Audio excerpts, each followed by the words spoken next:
sun is slipping down behind the crooked rooftops of medieval London. Shadows stretch across the cobbled lanes, and the smell of smoke drifts up from dozens of little hearth fires. The day is ending, and the city is getting ready to tuck itself in for the night. Now, if you were standing there in the year, say 1385, you wouldn't have a wristwatch to tell you the time. Forget clocks on church towers with glowing faces. Those come much later. Instead, you'd be listening. And the thing you'd be listening for was the bell, the sunset bell that IT rang out from St. Paul's, from the parish churches, from towers scattered all across the city. The deep, heavy sound rolling through the air was London's way of saying, all right, folks, that's it. Day's over. Pack it up. People moved quickly when that bell rang. Because in medieval London, nighttime was not playtime. You didn't hang around outside for long. You hurried home, barred your door, and hoped that whatever prowled the streets after dark didn't come sniffing around your window. Picture it for a moment. Shops closing their shutters with a bang. Alehouses spilling out their last few drunks who wobble and argue about who owes who. Children being dragged inside by tired mothers. The muddy lanes clearing bit by bit until the only people left are a few unlucky travelers trying to find an inn, and of course, the men whose job it was to stay out there. The watch. The watchmen were the ones who lived by the rhythm of that sunset bell. For them, the bell wasn't a signal to rush indoors, it was the start of their shift. Everyone else might have been crawling under blankets, but for the watch, their night was just beginning. First, there's noise. The clatter of carts, the chatter of merchants, the cries of street hawkers selling pies or fish. But slowly, the sound dies away. One by one, the stalls close, the sellers vanish, and the cheerful noise is replaced by something else. Silence. Well, not total silence. There's still the shuffle of a rat, the bark of a dog, and maybe the distant laughter from a tavern that hasn't quite gotten the message yet. But compared to the chaos of daylight, it feels like another world entirely.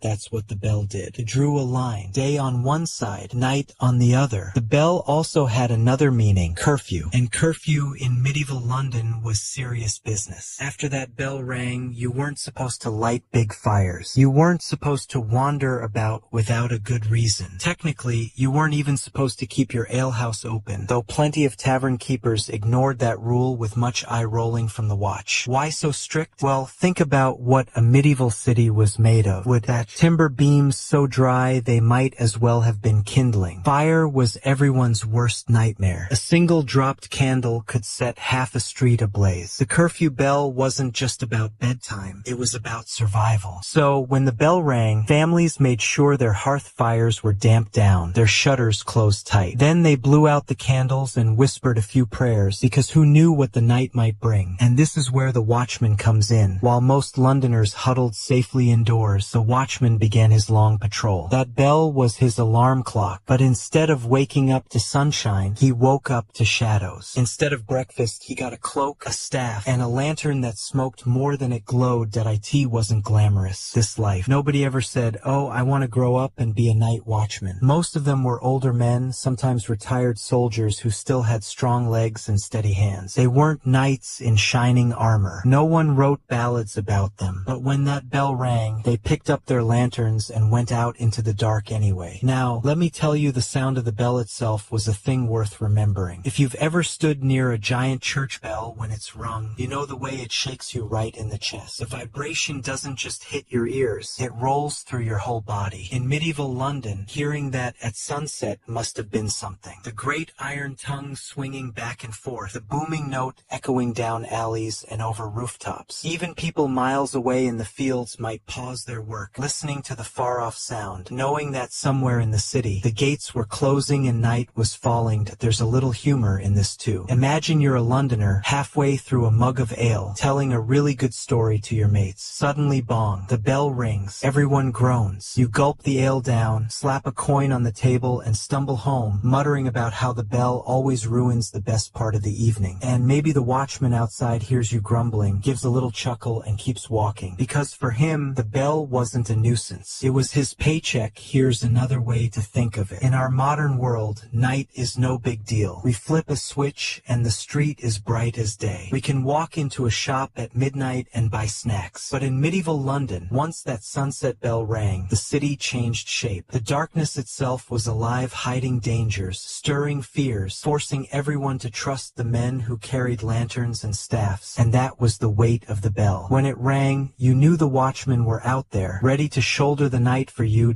So picture the last moment before the city goes fully quiet. The bell has just finished ringing. Smoke from dozens of damped hearths curls into the evening air. Doors are bolted, shutters latched. A final horse clatters down the street toward the gates, hoping to slip inside before they close for good. And there's silence. Well, almost silence, because there's still the slow tap of a staff against the cobblestones, and the faint glow of a lantern swinging in the dark. The watchman has begun his work. And that, my friend, is the story of the Sunset Bell Picture London in the late Middle Ages. The sun is dipping, painting the sky with streaks of red and gold. It's the signal that the city is about to change. As the last bit of daylight fades, bells begin to ring from parish towers and the great dome of St. Paul's. These are the curfew bells, telling folks it's time to head home, bar the doors, and let the night take over. The sound is heavy, echoing down crooked lanes and across the Thames. To some, it's a comfort. To others, it's a warning: don't be caught outside after dark unless you've got a reason. Candles flicker in shuttered windows, shutters close, and soon the streets are quiet, except for a few hurried footsteps on the cobblestones. This is where the night watchman steps in. He isn't a knight in shining armor. He's more like a tired uncle who got stuck with the night shift. Sometimes it's an older man, sometimes a retired soldier, maybe even someone pressed into duty. He's got a cloak for warmth, a staff for protection, and a lantern to cut through the gloom. His job: keep the peace, keep fires from spreading, and make sure no one shady is creeping around. London at night wasn't bright like cities today. No street lampshades, no glow from cars or shops, just blackness. Imagine alleys smelling of smoke, hay, dung, and spilled ale, all swallowed up by the dark. The watchman's lantern becomes a tiny island of light in a sea of shadows. Every so often, he calls out the time. Past 9 o'clock and a fine night. Part announcement, part reassurance. For folks lying in bed, half asleep, it's a reminder that someone's awake, keeping watch. Though, let's be honest, if you had a watchman yelling outside your window at 2 a.m., you might not find it all that comforting. Still, the bell is what begins his rounds. With the final toll fading into the night, the city hands itself over to him. He steps into the silence, lantern swinging, staff tapping, heart steady. His night has just begun, and the long hours ahead will bring both peace and trouble. That's the rhythm of medieval London, the day closing with the curfew bell, and the night opening with the steady walk of the watchman.